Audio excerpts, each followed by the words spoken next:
नमस्कार. माझं नाव आहे कांचन देशमुख.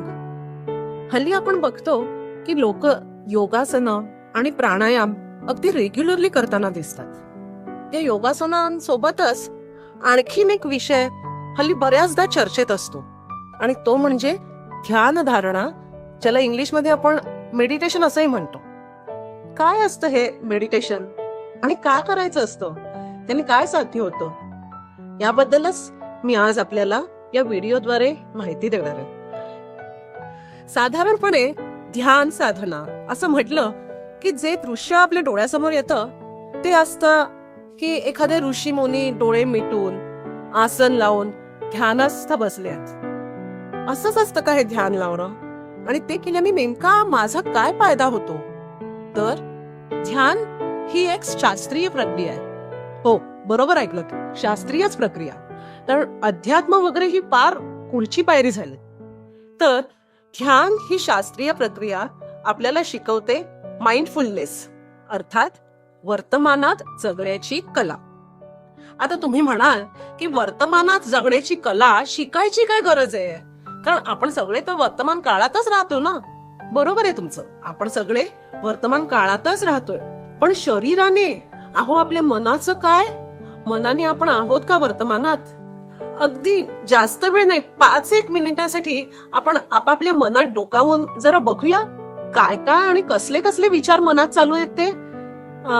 आज 7 दिवसात काय काय घडलं, मी कोणाकोणाला भेटले, त्यांच्याशी बोलून मला चांगलं वाटलं, नाही आवडलं, मला त्यांच्याशी बोलताना माझा वेळ फुकट गेला, त्यामुळे ठरवलेलं काम होऊ नाही शकलं, मग मला रागच आला, आता हे पेंडिंग काम मला उद्या करायला लागणार, अरे उद्या तर ऑलरेडी माझं पॅक शेड्यूल आहे, त्याच्यात हे आजचं काम पण आलं, कसं होणार माझं आता? खरंच काळजी वाटायला लागली मला.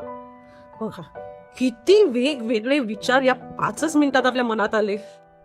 आणि या विचारांचं जर का आपण विश्लेषण केलं ना, तर आपल्या असं लक्षात येईल यातले जवळजवळ सगळे विचार हे आयदर भूतकाळाशी म्हणजे होऊन गेलेल्या घटनांच्या बाबतीत तरी आहे किंवा भविष्याच्या प्लॅनिंग बद्दल तरी. आणि जे घडून गेलंय त्याचा उहापोह करून आपण काय साधत असतो? आपली ऊर्जा व्यर्थ जाते. जे घडून गेलंय ते तर काय मला रिव्हर्स करता येत नाहीच आहे. तीच गोष्ट भविष्याबद्दलची. जो दिवस अजून उगवलाच नाहीये त्याचा स्ट्रेस मी आज घेऊन काय साध्य करणार आहे? आता तुमच्या लक्षात आलं असेल की आपलं मन हे वर्तमानात राहत नाही. या आणि अशा निरर्थक विचारांनी आपण आपला मेंदू थकनाक शिणवत असतो. हल्ली तर आपण सगळेच मल्टीटास्किंग करण्यात अगदी तरबेज झालोय.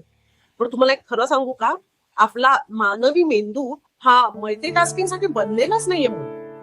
त्यामुळे आपल्या मेंदूला विश्रांतीची गरज आहे आणि त्या मेंदूला विश्रांती मिळण्यासाठी माइंडफुलनेसची सुद्धा गरज आहे, अर्थात ध्यानाची. तुम्ही आता पुन्हा मला म्हणाल की मेंदूला जर विश्रांती हवी असेल तर रात्री आपण जेव्हा झोपतो तेव्हा मेंदूला विश्रांती मिळतेच ना? नाही ना, अजिबात नाही. रात्री झोपतो तेव्हा आपल्या शरीराला विश्रांती मिळत असते. मेंदू बिचारा रात्री सुद्धा काम करतच असतो. आपण सबंध दिवसभर जी जी काही माहिती गोळा केली आहे त्या माहितीचं विश्लेषण, वर्गीकरण आपला मेंदू रात्री करत असतो. त्यामुळे या मेंदूच्या विश्रांतीसाठी, आपला पुढचा दिवस आणखी ताजा तवाना होण्यासाठी, आपला स्वतःचा अटेन्शन स्पॅन, फोकस वाढवण्यासाठी आणि एकंदरीतच आपलं मानसिक स्वास्थ्य सुधारण्यासाठी ध्यान करणं हे आवश्यक आहे. आता मी तुम्हाला सांगते की ध्यान हे कसं करायचं असतं.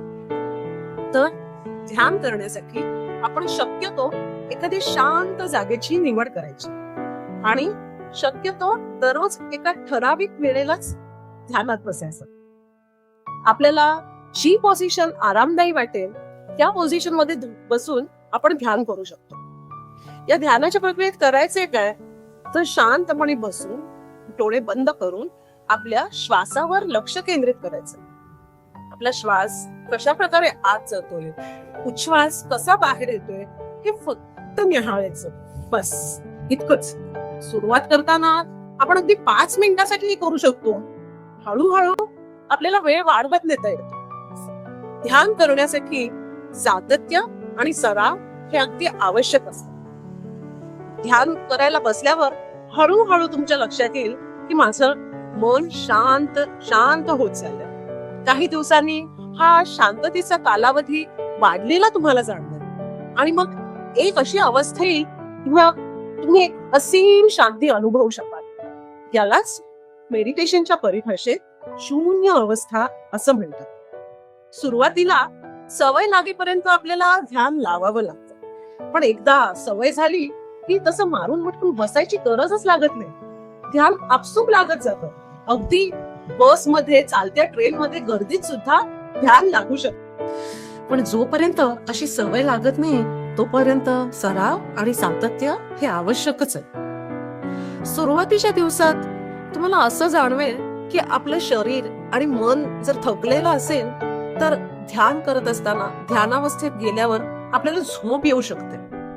आणि जर झोप लागली तर ध्यानाचा उचित परिणाम काही आपल्याला जाणवत नाही. कारण ध्यान करत असताना आपल्याला अवेअर राहणं, सजग राहणं हे आवश्यक असतं. मग अशा वेळी काय करायचं तर आपल्याच मनाला स्वयंसूचना द्यायची की मी आता ध्यानाला बसलीये आणि मला झोपायचं नाहीये. ही ध्यानाची प्रक्रिया सुलभ व्हावी यासाठी युट्यूबवर ध्यानासंबंधित काही व्हिडिओ तुम्हाला बघायला मिळते. यातला जो व्हिडिओ तुम्हाला आवडेल त्याची निवड करून तुम्ही त्या व्हिडिओनुसार ध्यान लावू शकता. किंवा तसं करायचं नसेल तर आपल्या आवडीचं एखादं शांत, सॉफ्ट, सूदिंग म्युझिक लावून त्यानुसार ध्यान करू शकता. मार्ग तुमचा तुम्ही निवडायचा आहे. साधायचं असतं फक्त एकच, वर्तमानात जगणं. या युट्यूबवर अवेलेबल असलेल्या गायडेड मेडिटेशन्स मध्ये वेगवेगळ्या प्रकारे ध्यान करायला शिकवलं जातं. जसं की त्राटक ध्यान. यात काय करायचं असतं तर आपण बसलोय त्या आपल्यापासून साधारण 2-1 फुटावर एक दिवा ठेवायचा आणि त्या दिव्याच्या ज्योतीकडे एकटक बघत राहायचं किंवा एखादा बिंदू रेखून त्या बिंदूवर लक्ष केंद्रित करायचं असतं.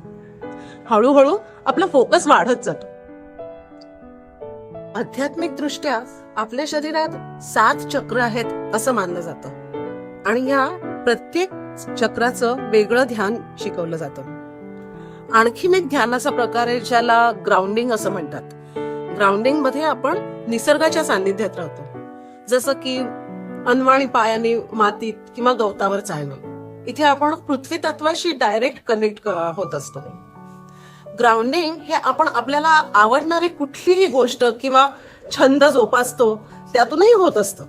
जसं की एखाद्याला गायनाचा छंद आहे, एखाद्याला एखादं वाद्य वाजवायला आवडतं, कोणाला चित्रकलेची आवड आहे तर कोणाला आणखी कसली. आपल्याला लक्षात आलं असेल की कधीही कुठलीही व्यक्ती आपला छंद जोपासत असते तेव्हा ती त्यात अगदी तल्लीन झालेली असते आणि हे तल्लीन होऊन जाणं हे ध्यान असं एक प्रकारचं. अनेक प्रकारच्या मोडेलिटीज मध्ये ध्यान ही प्रक्रिया समाविष्टच असते, जसं की reiki healing, akashic record reading किंवा टेलिपॅथिक कम्युनिकेशन. आता मी ध्यानासंबंधी काय सावधगिरी घ्यायची ते सांगते.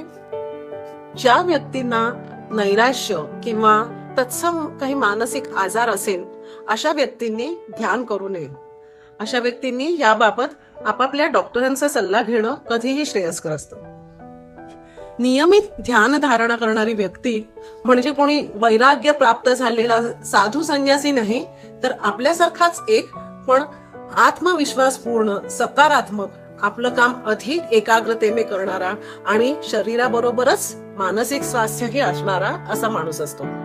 आपणही बनू शकतो तसे, नियमित ध्यानाच्या सरावाने आणि त्यात सातत्य राखून. मी आशा करते की आज मी ध्यानासंबंधित जी माहिती आपल्याला सांगितली ती आपल्याला आवडली आणि पटली असेल आणि आपण सगळेच ध्यानाचा सराव करायला सुरुवात कराल. धन्यवाद.